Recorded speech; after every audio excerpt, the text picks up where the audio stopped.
warahmatullahi wabarakatuh. Kembali dengan saya, Ulfa, NIM 1730203077, jurusan Hukum Tata Negara.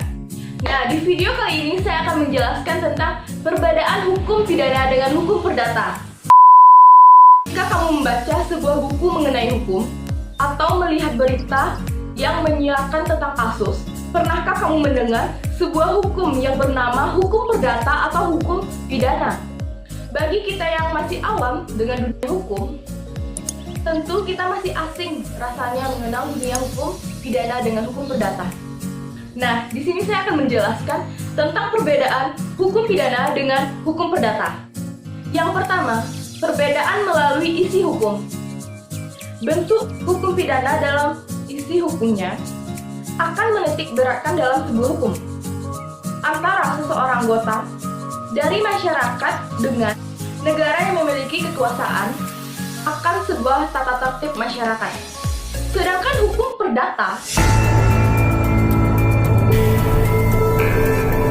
lebih menitik beratkan dalam sebuah hukum yang mengatur antara seseorang masyarakat dengan anggota masyarakat lainnya.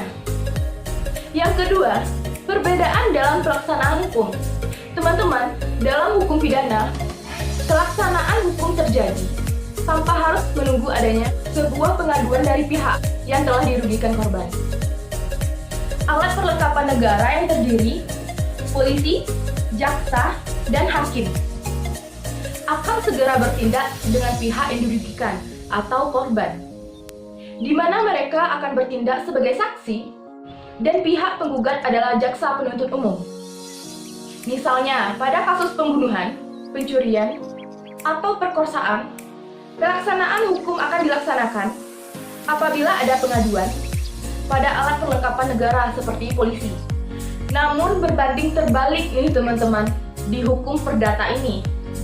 Hukum perdata yang membutuhkan pihak yang dirugikan atau korban dan berperan sebagai penggugat dalam kasus tersebut. Contohnya, kasus perebutan tanah.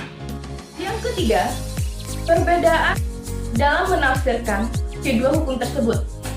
Dalam cara penafsiran dalam hukum ini memiliki perbedaan yang sangat mencolok. Dalam hukum pidana, penafsiran terhadap undang-undang hukum pidana hanya bisa ditafsirkan dengan menurut arti dari kata-kata dalam sebuah pidana atau bisa disebut sebagai penafsiran autentik. Nah, sedangkan di hukum perdata, penafsiran akan sebuah undang-undang perdata atau interpretasi pada undang-undang yang berlaku. Perbedaan dalam sanksi atau hukuman. Teman-teman, untuk hukum pidana, sanksi atau hukuman yang diberikan kepada tersangka adalah sebuah hukuman pidana yang terdiri dari hukuman pidana mati, hukuman pidana penjara, hukuman dengan pidana kurungan, dengan pidana hukuman denda. Berbeda dengan hukum perdata yang sanksinya berupa ganti rugi atau permintaan lain sesuai dengan bukti yang telah dibawa atau adanya kesepakatan antara kedua belah pihak. Nah, ini dia beberapa perbedaan hukum pidana dengan hukum perdata. Semoga video ini bermanfaat bagi kita semua dan jangan lupa di like, comment, dan subscribe.